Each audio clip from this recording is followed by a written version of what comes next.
What's raging, gamers? Welcome to Rage Quit Video Game Talk Show. How you doing, HenricK the Wreck? All right. You know what time it is, and I'm doing great because it is that time of the week. Man, you were like real smooth with your words, baby. That's right. We got a lot to unpack on Rage Quit Video Game Talk Show, but we always like to start off the show with a bang and show you guys a lot of viral content that's been circulating all across the globe. And man, oh man, watching a gamer play Minecraft on a gaming PC without a keyboard and mouse is like watching a chef cook a gourmet meal with only a spatula and a blowtorch. What he does next will make you question everything you thought you knew about a blocky survival game.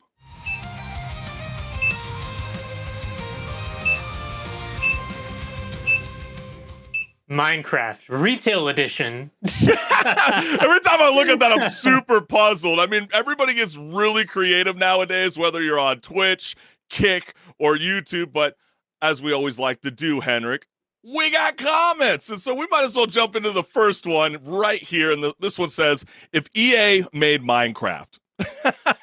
Well, I was pretty quick to throw a stab at Electronic Arts. And yes, it works. I mean, it seems like everybody's mad at them this week. And we will dive into that later on Patch Notes. Second comment we got here is the unemployed friend on a random Tuesday afternoon. Why is that so true, though, huh? But why am I seeing Queso on his Twitch streams recently playing that shopping cart simulator game? Why hasn't he not tried the bar scanner yet? I mean, I got questions for you, young man. Hey, you're giving him an idea now. You know, in a sense. But then again, maybe I'm not onto it because this comment's saying some guy probably already finished Sekiro with this. So you're right.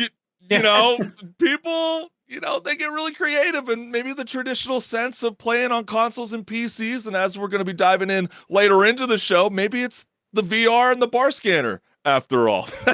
Yeah, hey. I mean, people make creative ways to play video games all the time. All the time. And I know everybody's always trying to get really lucrative when it comes to their Twitch streams. And I know one of the more highly anticipated ones was over the weekend, the past weekend, and over 100,000 concurrent viewers tuned in over the weekend to watch streamer Kai Cenat play Elden Ring. And let me put it this way for gamers that have no idea how that went down. Watching Kai Cenat play Elden Ring is like witnessing a marathon runner attempting a sprint. And sure, it might be entertaining for some people, like minuscule people, but you can't help but wonder if they'll end up crawling across the finish line by the end of it. And I know he's still going through all the pain, all the heartache, but we're just going to take you down some of the beginnings of Kai Cenat's Twitch stream of Elden Ring.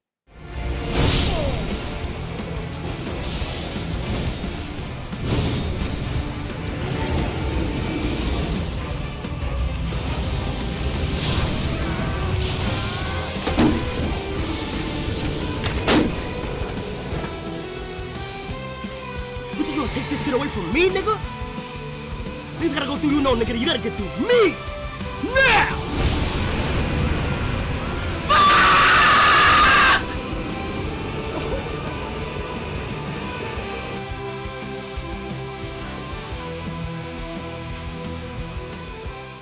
He took the phrase blood, sweat, and tears and took it literally with that game. He's actually crying because of so much frustration. We're witnessing a boy become a man in real life. Like, you ever wanted to see what like a real life Pokemon evolution looks like? You're witnessing it right now with Kai Cenat playing Elden Ring on Twitch. But the first comment that we got around the video circulating with Kai Cenat is, I know he's never going to want to see this game again after this stream. I mean, the count's over 1,000 deaths right now, HenricK. Yeah, until the DLC comes out, maybe he might not do it right away, but, you know, people are going to say, when are you going to do the DLC, man? Hey, fair enough. You didn't finish it.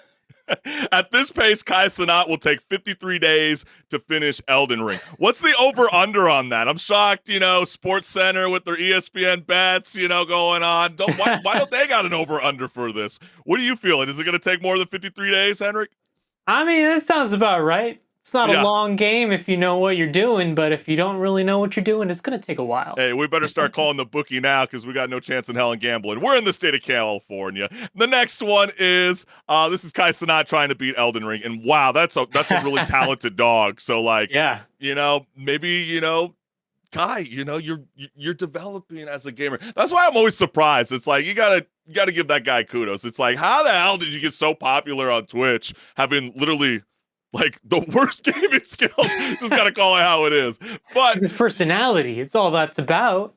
That's true too. But it's not just Kai Cenat. Sometimes you could be known for playing video games online. And I know Jinxie and Tim the Tapman had a 1-versus-1 matchup in Rainbow Six, and that was like watching a showdown between two overconfident squirrels. One keeps forgetting where they hide their nuts, and the other keeps accidentally dropping them off the map. And if you don't know what I mean by that, it definitely felt like one streamer had the advantage over the other. I'm pretty sure some of you gamers are going to figure that out real quickly.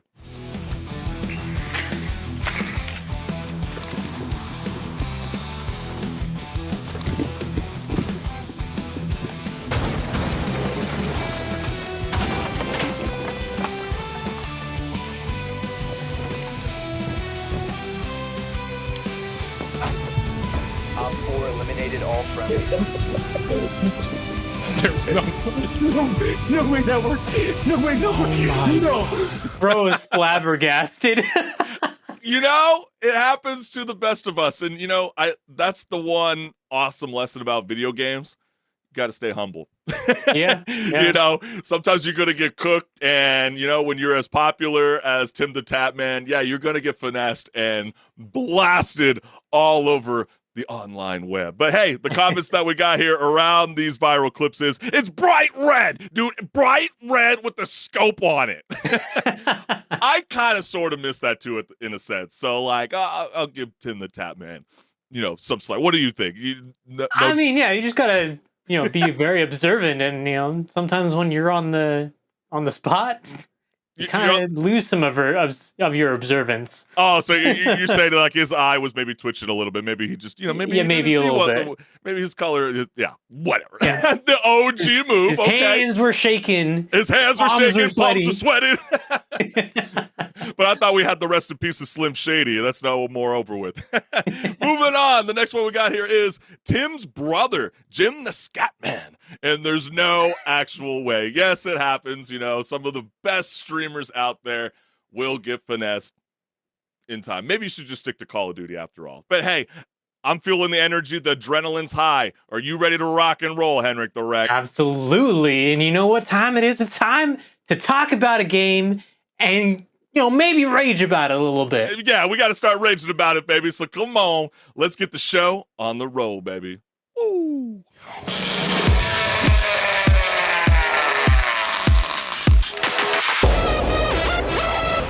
Hey everyone, this is Pause or Repeat. Here we figure out whether a game is really worth your time and money. Today's game is Hades 2. The highly anticipated sequel to the first Hades, Hades 2, just recently released into early access. As such, the game isn't fully completed yet, but is most of the way there as is. But keeping that in mind, let's look at how the sequel stacks up to the original, starting with the gameplay.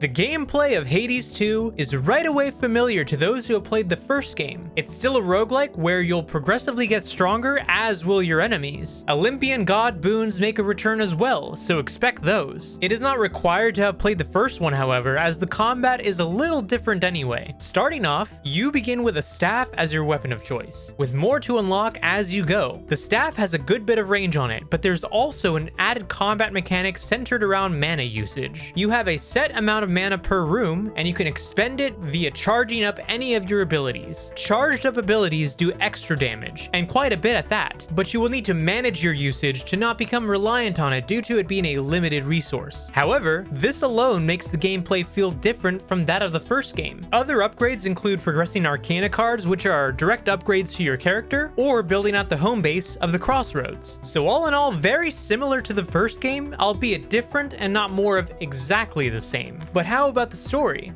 The story of Hades 2, just like the gameplay, doesn't require you to have played the first game. Instead of playing as Zagreus, you take control of Millennial, sister of Zagreus and princess of the underworld. Kronos, the Titan of Time, has taken over control of the underworld and imprisoned Hades. Millennial, trained by the head witch Hecate, is now on a mission to stop Kronos and save the underworld. Will it be as simple as that? Or are there other mysteries to uncover? But now the question still stands. Pause or repeat? Man, another early access being spotlighted on pause or repeat. How do I know you were about to start off with that? Okay, so anybody that didn't see last week's show, we talked about Manor Lords, and yes, I've been kind of a hater over this whole concept or terminology of early access games. I feel like we're getting totally out of control with it because it's like playing the beta version of Hades 2, HenricK, is like, DICE Studios with Battlefield still trying to figure out whether it's in pre-alpha, post-alpha, or just stuck in a never-ending loop of patch notes coming soon, or hey, here's a free map, or please buy our season pass. Hey, you know what, Chris? Flag. That's EA, and you know what EA stands for as well? Early access. Oh! This game, being in early access, it kind of feels almost completed. How have I not heard that? That's the difference here. That is funny, because that is such a true point, because, even though Hades 2 is labeling itself as an early access game, it's more stable than most AAA releases at launch. Yeah, which is a good move by them because, it has a lot of hype around it. Yeah. The first game was a hit, and everyone's been looking at this game, anticipating the launch of the early access, not even the full launch of the full release, just the early access. And I think that they pretty much delivered on everything that the majority of people wanted. Why is it so hard to just call it a live service single player game? Like, we already know that the studio is not going to make it a multiplayer. They've already debunked that already. I just don't understand why we just abuse the word early access game. But I'll tell you anyways, why they don't want to say live service, because when you say it's live service, then it gets kind of expecting something different. You're kind of expecting like a battle pass or Suicide Squad. Shop. Yeah, it's something like that, Yeah, because everything's correlated. It's not really badly. live service in that sense. Oh, gotcha. So you want to be coming. You want to be team early access. Exactly. Instead. But with Hades 2, it makes you feel like you're watching Extreme Makeover Home Edition with Ty Pennington. I don't know if anybody remembers that show back in the day on ABC. Except the all new paint and furniture. They're swapping out all the old weapons, boons, and all the pieces from the previous game, replacing a lot of the old stale snacks for fresh and juicy goods in the pantry. It is a lot of fun. What do you think, HenricK? No, yeah, and I think it's really awesome that, they could have easily done the easy route and just copied what made the first game great and not really improved on it or even tried to. And with this one, they took the foundation of the first game's combat and storytelling, and they just tried things here and there to make it a little bit different. And I think actually they make it better than the first game to just jump into and, have fun actually destroying these high elite monsters. For example, you can use mana abilities to be able to high hit damage on these strong enemies. And that's something that the first game kind of lacked at the beginning because you weren't very powerful at the start. Now, in contrast, though, the game does get a bit hard later on, more so than especially the finale does. boss, but we don't want to spoil too much for anybody. Yeah. But doesn't this game feel like a great example about some people really, really hoping for a follow-up with Baldur's Gate 3, and you notice with the studio how they just didn't want to be forced into making a follow-up if they didn't have to. This was a studio that's never done sequels ever in the eternity of their space, and they really wanted to pursue this task, and you can feel that energy as you're playing this game in this early access twist, because I gotta say, some of the cooler things is the Testament of the Night, right? It's very similar to the original with the pack of punishment, but instead of just making you suffer and feeling like as if Spider-Man 2 didn't really have anything to offer other than just handing you a participation trophy, this this version actually cranks up the difficulty with rewards, making it that much more fulfilling.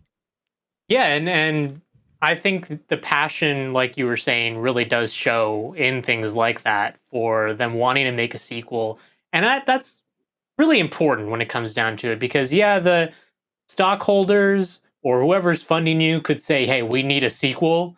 But if you don't really want to do a sequel, you don't have the creative energy to put towards a sequel, it might not feel like it's really got a lot of passion behind it. But this one, Yeah. you could tell they really did want to make a sequel and want to, still ride on that hype of the first game a bit as well, but make it different and more exciting and enjoyable. And this is a rare Yeah.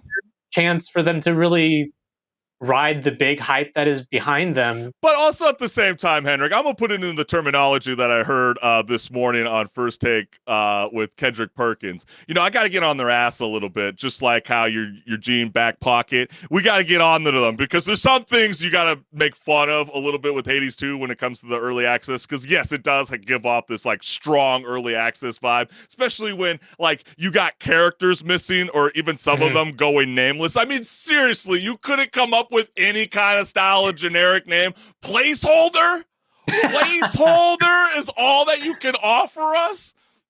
Hey, at least they're saying that it's early access and that things are to come, rather than just put that in the game and not say anything. I just thought that I was can the appreciate honest that thing at ever. least, because that's true. there's companies out there that would do that would just leave it as is and be like, we'll get to it later, but not say anything. That's not a give good the point. expectation. Because even when you beat it during its first run, they do promise you at the end of the game that a new region to explore is going to be coming out in the future. And yes, I know that is just as annoying like the ending of Diablo 4, but at least you're not having to buy an expansion to finish the story. Yeah, it's also not Diablo 4 where, you're already paying $60, $70 Exactly. for the game itself. And then he's throwing a bunch of live service elements at you like, hey, do you want to buy a horse that's about as much as the game? Actually, sorry, scratch that. More than the game itself. More than the game. I mean, yeah, it's so true. But in this isometric video game, it's really, really cool. I think a lot of gamers are going to have a lot of fun playing as the immortal princess of the underworld. And I'm going to say it right now. This is a definite repeat. I cannot wait to play the full potential or full release or whatever we're going to call it now in the year 2024. But yes, it's definitely should be on everybody's radar. Hades 2 is a must play. What about you, HenricK the Wreck? Well, the first game was the first game that I put on my Steam Deck when I got my Steam Deck initially.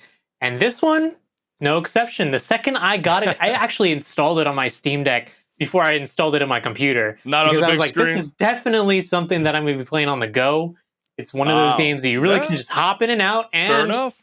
There's going to be a lot of replayability to it. So for me as well, it's a repeat. It's a repeat. Hey, so you heard it from both Chris Collins and your boy, HenricK the Wreck. But man, this is Rage Quit Video Game Talk Show after all, and we got a lot more here on this live show. So stick around. Are you ready to rock and roll, HenricK the Wreck? Oh yeah, it's time to rage.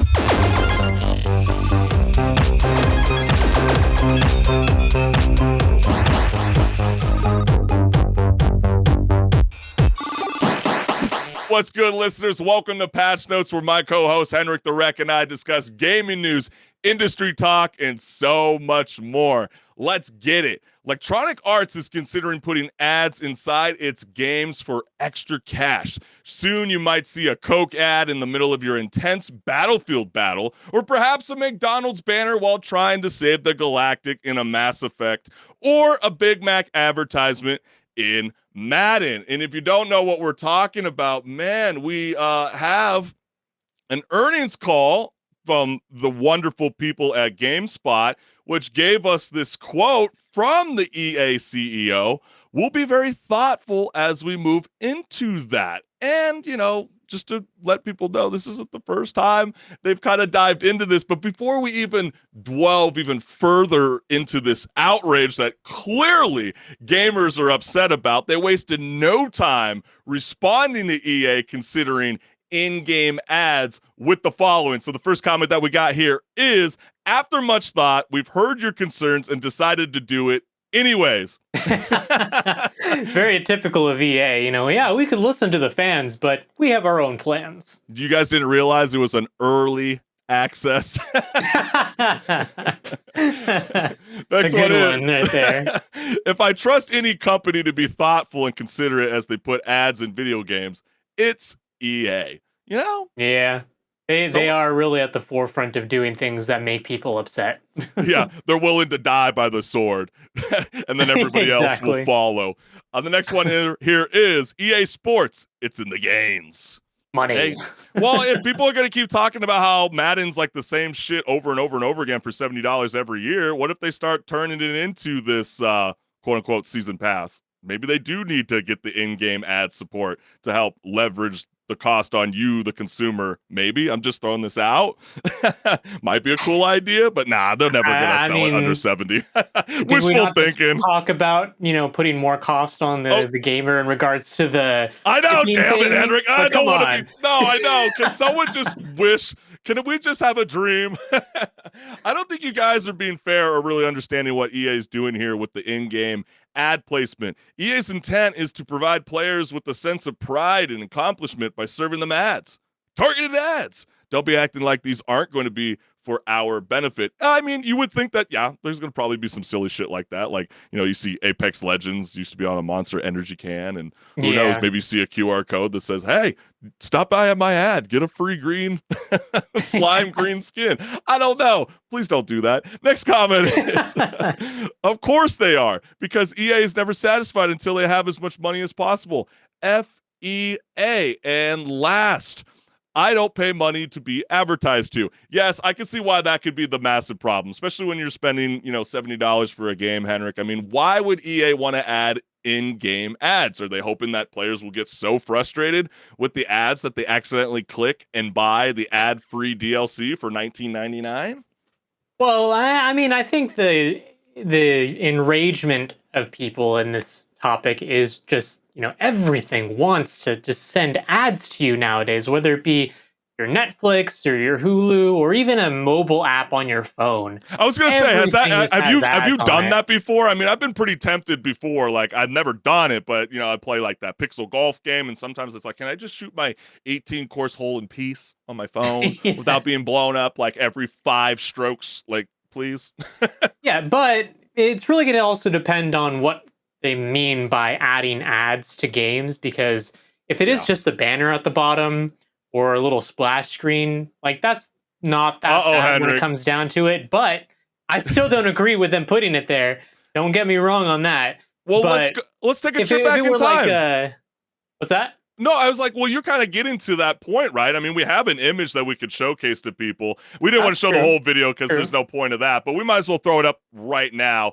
This was like one of the biggest dramas back then. EA released UFC 4, and I mean, I swear, it was like 2 or 3 seconds, HenricK. To be fair, it wasn't like blasting in your face for like 10 or 15 seconds, but this was enough to cause so much outrage almost nearly 4 years ago that people were so flabbergasted about. But this was something that I had no idea about, HenricK, and I think you should lead this, because I didn't believe this was real. I was like, wait, what? Mm-hmm. Like, I didn't play this game, and what was it? Burnout Paradise. Yeah, and I mean, you would think that this is where I probably have a big problem with, because then you don't want to be driving around Los Santos with like "Make America Great Again" or like Joe Biden with like "Stop the Malarkey." Like, nobody wants to see that. Like, the best part about video games is it's a way to escape from reality. And the last thing I want is like campaign ads showing up in my video games. And already annoying enough to have that at the beginning of YouTube videos, or true, during campaign season. All you ever see in the in-betweens of TV series is a campaign ad. Doesn't matter whose side it is. It's kind of annoying. Even if it's a banner that you're driving by in a car, it's just like there's feels like, I don't know. I don't want nobody. I'm never for like restrictions, but this just feels wrong in all levels. And like, I think people need to also understand too, is like, I understand there's a lot of outrage about the idea of in-game advertising, but this is like nothing new. In-game ads have been in video games for a very, very long time, and it dates back all the way to 1978. 2008. There was a game by Adventureland. It was first recorded as, something that was baked into the video game. But what I thought was a little bit more interesting, HenricK, was in 1983, Anheuser-Busch sponsored the arcade game Tapper, which featured a giant Budweiser logo right in the game and was designed for bars. Clearly that became a problem.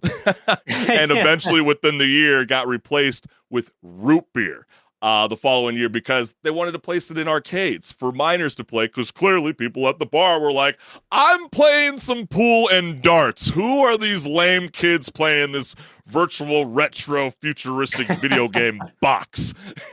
Yeah, it's just people don't like the idea of ads. I think even back in the 80s, people didn't like the idea of ads necessarily, because all it is they're trying to sell more things to you, and maybe I don't want to buy what you're trying to sell me because I already got what I need.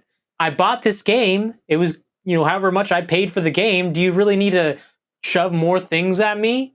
I don't think so. But, I've also seen on Reddit threads, which I thought was interesting enough to bring up on the show today, because, some people even pointed out that, EA's Need for Speed Underground 2 back in 2004 also had in-game ads placed on billboards all over the open world. And like some people online were trying to argue that that was EA's way of trying to bring some realism into the game. I was arguing about a way to escape. Does that kind of defend, or is that like hypocritical, or is that, you can still do realism without actual ads. You can do faked ads, kind of like in what the we've spirit been of the seeing, game. like with Grand Theft Auto. I know everybody's been hyped with certain, 1950s posters and Fallout because everybody's playing that game all over again.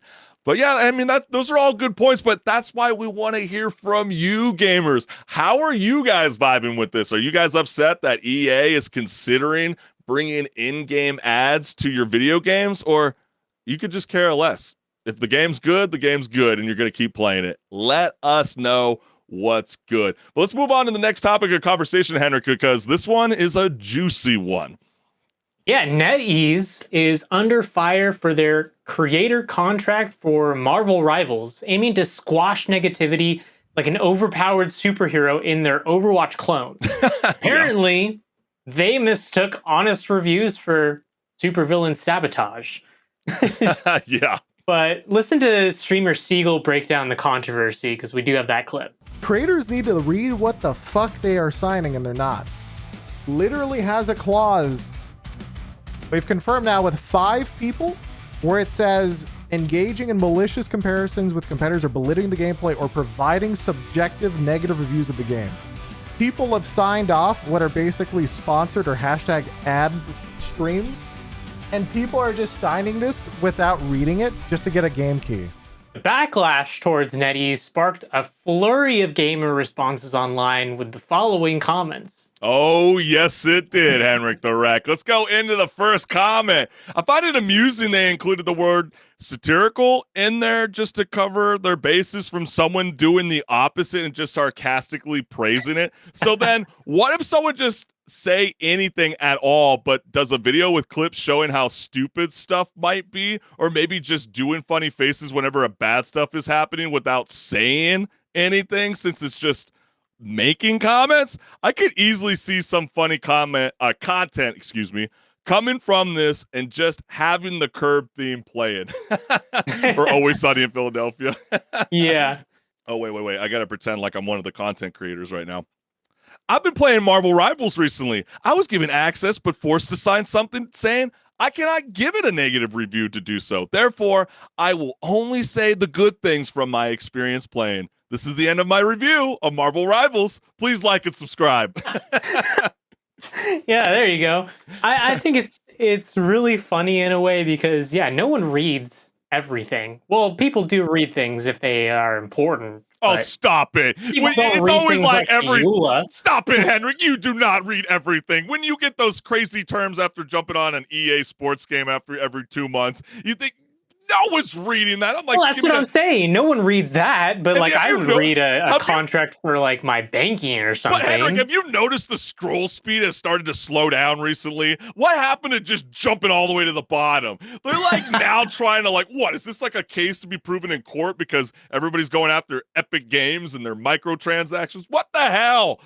Protest, people. Speed up the scroll speed. Next one that we got here is NetEase is one of the scummiest Chinese companies in gaming, and this style of contract is super standard for gacha and other Asian games like this. I didn't know NetEase Studios was gacha studios. Well, I think they're just saying that, a lot of mobile games tend to be gacha games where you got to roll for characters and there's a bunch of chance involved, things like that. And there's just that stigma around mobile games. And NetEase is known for mobile games first and foremost. Yeah, big time. The next comment we got here is watching the Discord around Rivals has been pretty hilarious, to be honest. Lots of people toting it as, quote, that game that will replace Overwatch and its horrible monetization, end quote, completely glossing over the fact that it's NetEase, laughing out loud. And then that's more of a personal thing, but the game looks way less precise and crisp than Overwatch. 99% of the abilities are either melee or huge AoEs. It's really just throwing random BS in the enemy's direction. Is that a fair assessment, Henrik? Yeah, it's hard to hit the same quality of Overwatch because they've got really, really talented people making those games at Blizzard all polished and everything as much as they can be and have character too. Like if you look at all the animations of the first person view of every Overwatch character, there's a lot of detail. They have a certain standard that they're trying to hit. And yeah, this game hasn't hit it. I'll say that. There's like a two-part to this. It also feels like a dumbass comment, but it also seems like a comment that's like on point as well at the same time. So I'm giving it about 50-50 because it's like the guy's like 99% of the abilities are either melee. No shit, Sherlock. What are most of the people in Marvel? Do you think they're running around with guns? No, Yeah, it's only yeah, the Punisher. So like, come on. Of course it's going to be mostly the whole magic thing and that melee. People were upset about Suicide Squad with as well. It was like you have these cool characters that have cool abilities that are, kind of melee focused maybe, and then you give them guns. Yes, exactly. But then the other point that I guess I'll agree with them is that the top part where it's like, yeah, this is going to be like another overgloss Overwatch with horrible monetization. Yeah, absolutely. But the kids are going to buy it because they can relate to it a little bit more than Overwatch characters. It's in comics, movies, yeah. podcast, Jesus, it's crazy. Anyways, let's keep it moving. Just a note, it's illegal in the United States to give a review where you endorse a product that you don't actually enjoy. That's incredibly hard to enforce, but it does mean if you agreed to this, it may be valid, and your only option is to pretty much say nothing about the game. If you're an influencer is playing and quiet about their thoughts on the game, interpret it that as you will. So as like some people have been suggesting, satirical, how can you really prove that in court? Like we get you, fam. And last, biggest red flag ever. Come test our game, but you can only say good things about it. That's disgusting. And it says a lot about how confident they are in the game and if they have to pull this BS. But I mean, there's not everybody that signed these content creator contracts. Like you could still be the lucky one to get that access code and be able to still play the game. And you could jump on Twitter or X or whatever, Meta, whatever we're calling it nowadays, and you can be eating your hot Cheetos, smacking your keys on the keyboard, talking crap, and there's going to be no repercussions coming your way. So it does kind of feel odd, Henrik, because maybe it is because of this, positive, friendly reviews, but majority of the stuff that I've been seeing, a lot of people have been hyped. What do you think about all this? Well, I mean, yeah, the big thing as to why this is such a huge argument in the first place, I think, is because people really, really like Overwatch and would like it to be in a better place than it is. And it's just how people get really excited and angry and frustrated at things that could be better than they are. And then when a game like this comes around that feels like how they're handling it is, the way that Overwatch should be handling their gaming, they want to look at that and say, hey, that's what we want. Then when something like this comes out, they're like, oh no, the thing that I liked is bad. But we got to show this real quickly because I thought this was pretty intriguing because, a lot of people wondering like, okay, we're getting responses back from NetEase and, they wrote back, to these creators via email claiming the terms inside the documents are now inappropriate and misleading terms. I mean, you can clearly see in the very first sentence, we are aware that there are inappropriate, misleading terms in the commitment regarding sharing non-disparagement content. We sincerely apologize for the miscommunication and your unpleasant experiences. Misleading terms? I'm pretty sure it was pretty straightforward. Yeah. So it's just amazing how they different companies try to dabble with different approaches. And, I had a lot of anticipation with this game moving forward. And none of the gameplay looks horrible to me. I just don't know why a lot of studios get into these fear factors when, sometimes, when you do this kind of shit, majority of people are going to be talking about this instead of focusing on how great the beta version looks so far with Marvel Rivals. So pretty wild. That's the unfortunate part because the game is actually pretty fun. And this is me having played the game for a good amount of time, and I didn't sign anything, disclaimer right there. I didn't sign anything saying I couldn't say anything negative. Wait. HenricK, it's okay. You can, it's just between you and I. Blink twice if you're being held hostage.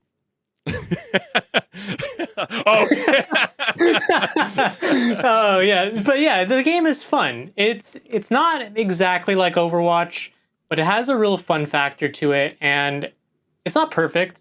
It's got bugs. It's got characters that feel a bit overpowered compared to others, and some that feel kind of underpowered actually, and should be buffed a little bit.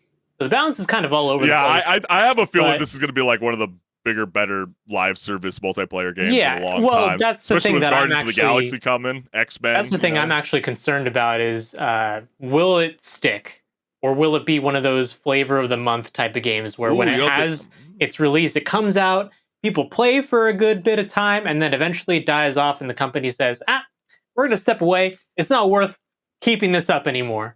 Well, I think that's a great way to end this topic and kind of just ponder on that. Savor the moment, gamers. Like, what do you think? Like, is HenricK kind of onto something? Let us know what's good. But let's jump in because this is a very, very intriguing one that HenricK the Wreck and I, we've been kind of telling people this is going to be happening for quite some time if you've been subscribing to Rage Quit Video Game Talk Show. So let's break it down.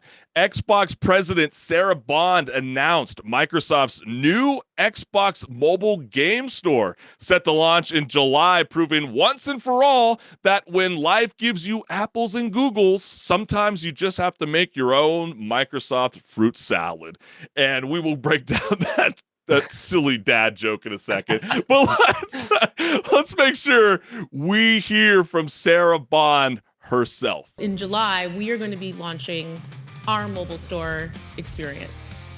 We're going to start actually by bringing our own first-party portfolio to that. So you're going to see games like Candy Crush show up in that experience, games like Minecraft. And then we're going to extend that capability to partners so that they can also take advantage of it and have a true cross-platform, gaming-centric mobile experience. We're going to start on the web, and we're doing that because that really allows us to have it be an experience that's accessible across all devices, all countries, no matter what, independent of the policies of, closed ecosystem stores. And then we're going to extend from there. I've been wanting to play so much Candy Crush. Yeah. But come on, HenricK, you got to be fair. You got to give it some time. It's not going to be so lucrative after all. And I think there's a little bit of a hidden, ordeals going down when it comes to this whole thing coming into fruition. But Sarah Bonds, speaking on the future of Xbox, created a wave of comments from gamers with the following. So let's go ahead and read the first comment that we got here live on Rage Quit.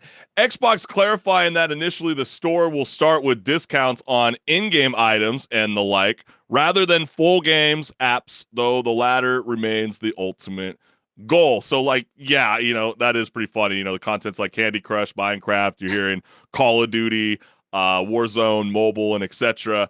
Some of the bigger things that they're saying is that we don't really have this ecosystem as of yet to bring all the rewards from your mobile and your console all to one system. That's what they're trying to create. Well, also, if they have their own store to charge you through, they don't have to pay Google or Apple anything. Exactly. And that's why they need to create their Microsoft fruit salad. Yummy, yummy. Okay, no more wiggles. Yummy, Going yummy. on. Wiggle on into the next comment. To summarize my timeline, not even Xbox employees like where Xbox is heading. Sarah Bond gives a rehearsal, generic, nothing answer to address the studio closures, but rejoice Xbox fans, mobile app store, coming in July. It's clear they don't care anymore. Just jump ship.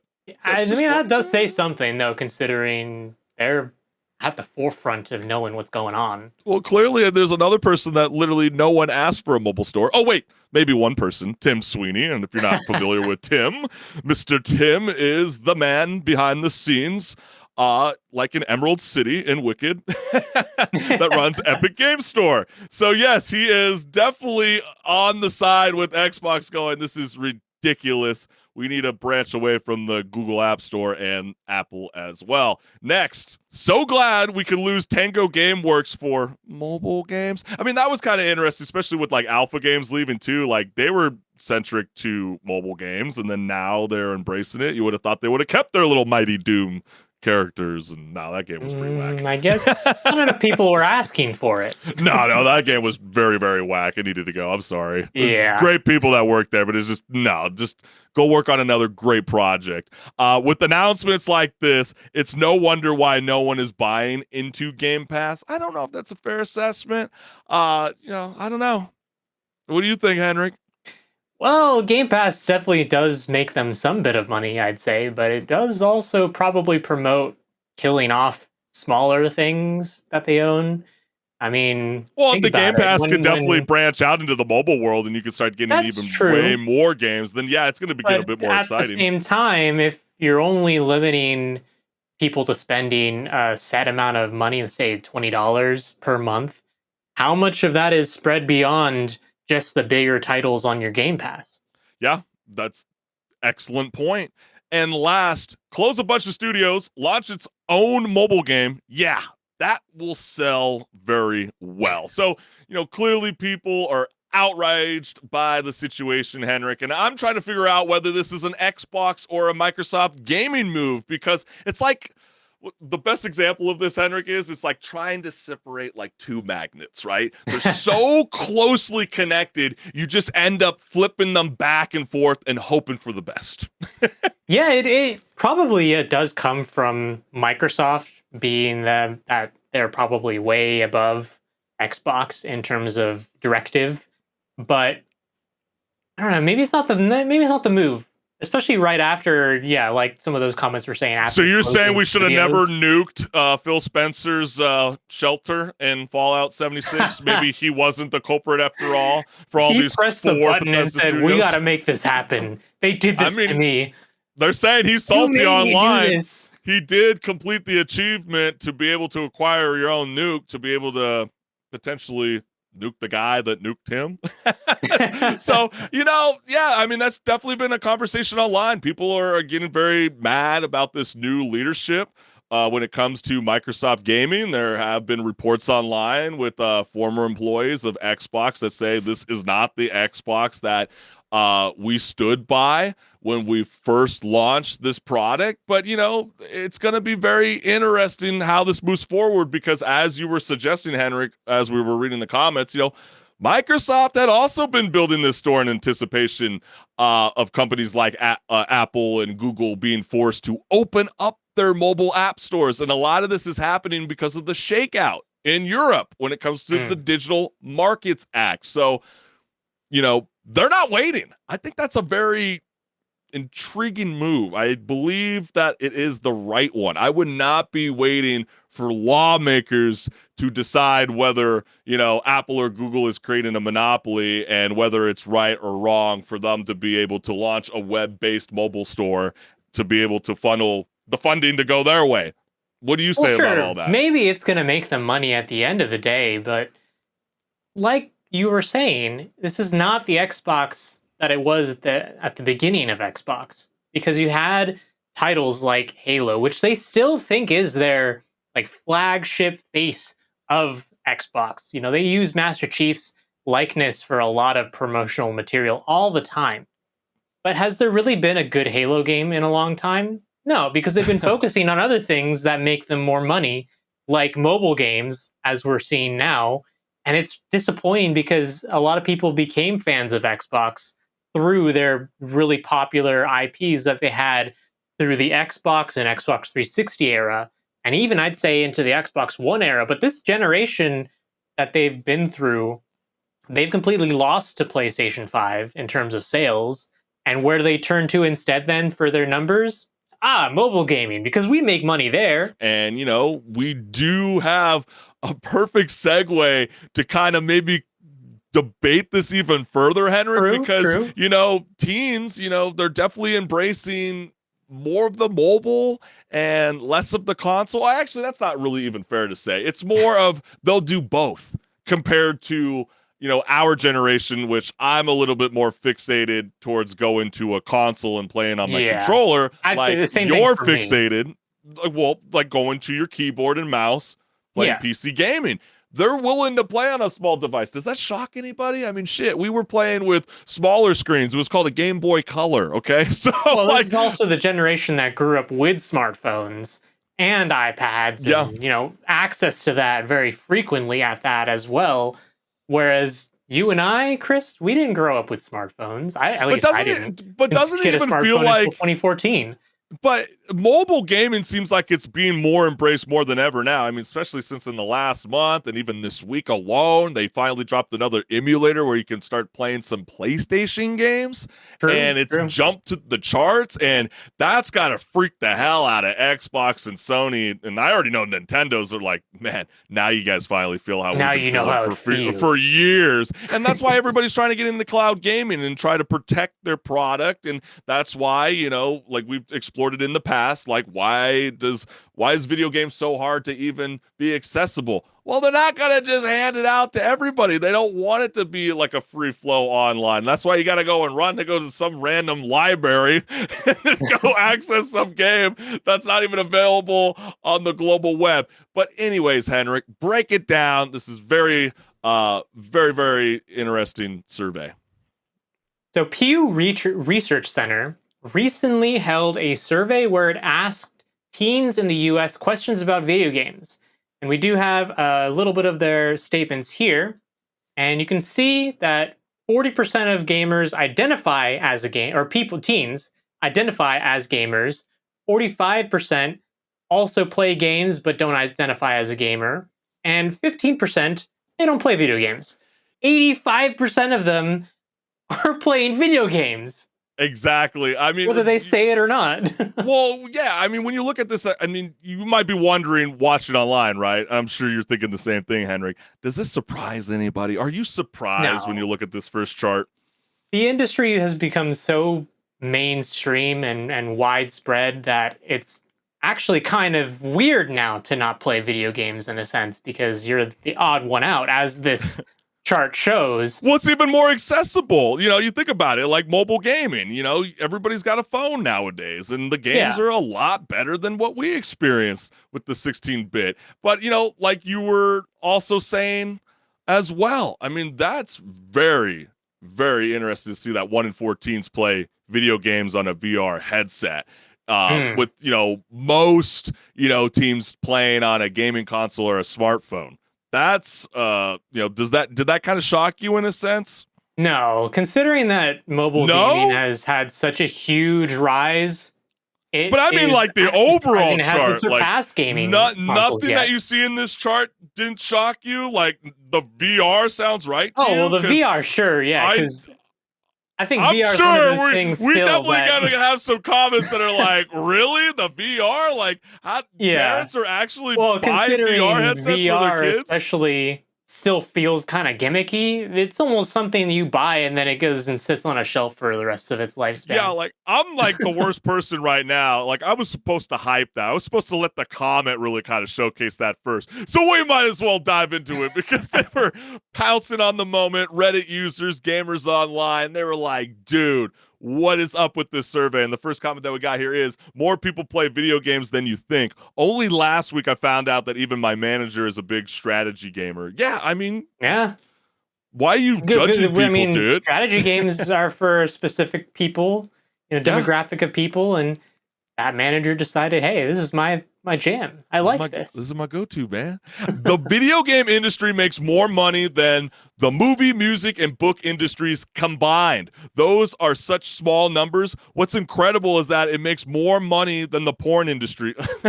I mean, that is kind of funny. I've never spent a single cent on porn. I mean, porn is for free. So the fact that anybody is paying for porn, you are out of your goddamn mind. But yes, that is a great point. I mean, we all spend a lot of pennies on video games.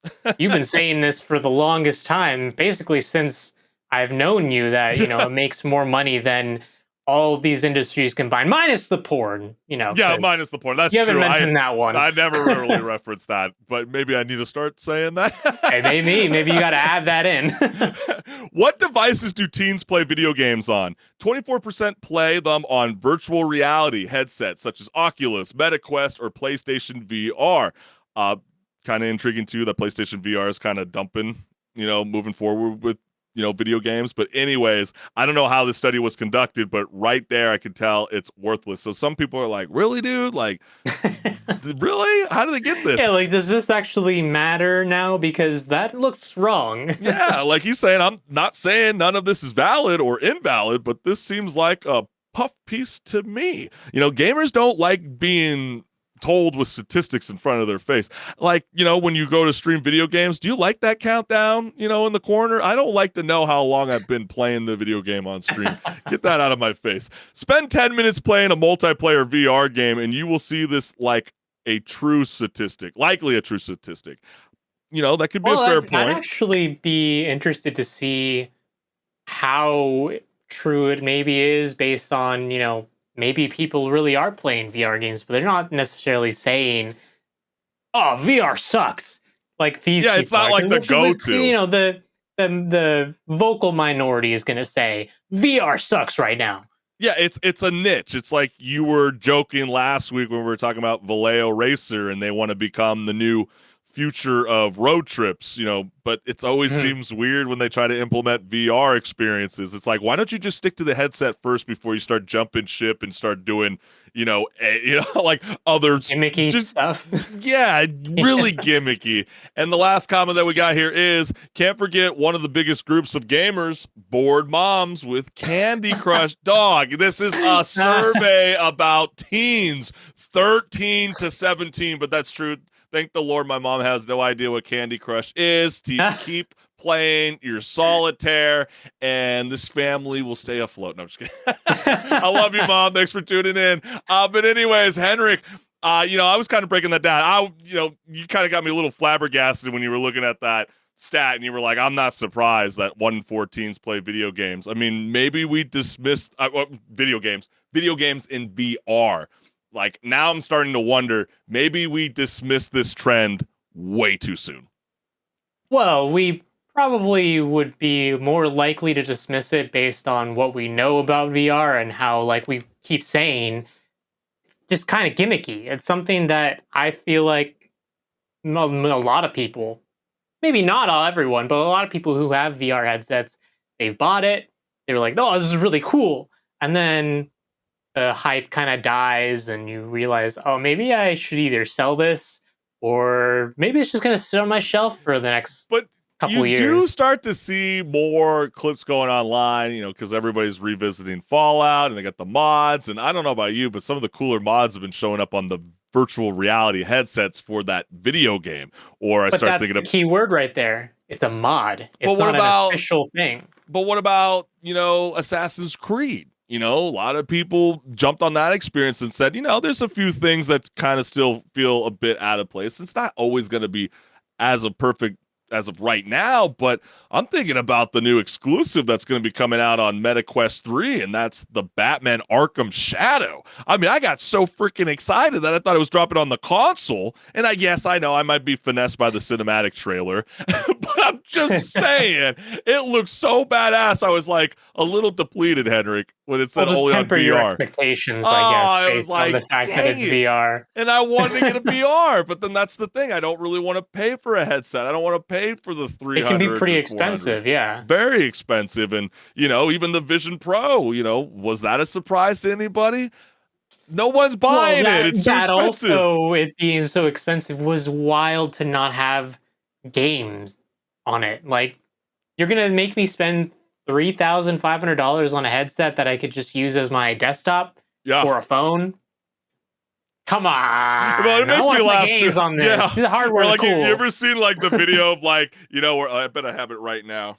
Maybe not so bad, but you get like Jinxie, with like with the your headset, where and the hair kind of like like your hair. Yes, exactly, like an indent.